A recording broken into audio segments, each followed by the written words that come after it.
Jidher li s-sitwazzjoni fir-residenza San Vincenz de Paul ma kellha ebda kambjament.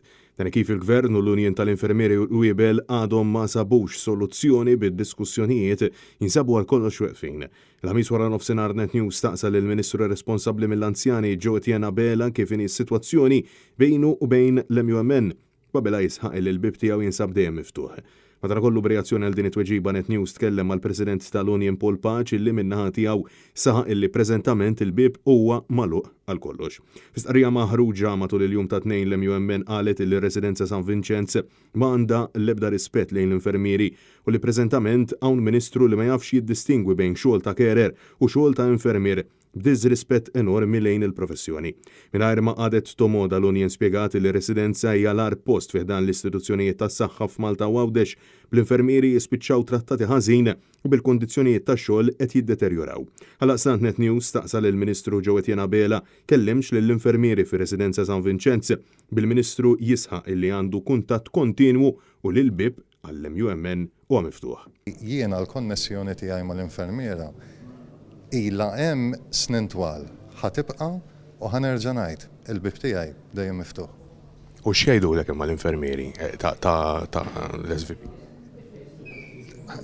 L-SVPR huwa post kbir fejn l-infermiera dejjem ħadmu u l-union dejjem imxiet biqbil ma' il-management ġewwa San Vincenz de Paul.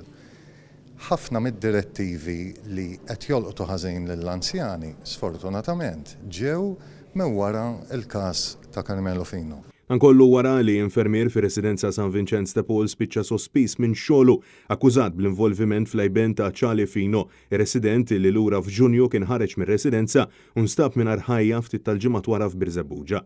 Il-President tal-MUMN Paul Paċ sostna li l-Gvern qed jimxi b'2 aids, 2 measures kif żewġ ħaddiema impjegati mal-Ministeru għal Għawdex ma ġewx sospiżi minn xogħolhom brabta mal-mewt ta' persuna li tilfet ħajjeta waqt li kienet qiegħda tagħmel xogħol mingħajr permess fl-Latrina f'Għawdex.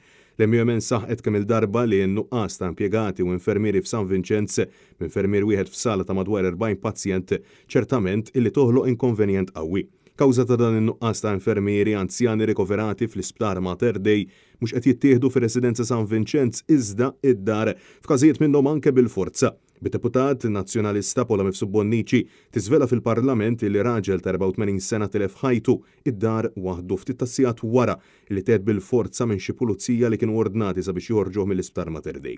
Mill-ewwel indikazzjonijiet jidher li l-qraba tal-vittma ma kinux infurmati li ttieħed lura d-dar wara xahar rikoverat l-isptar.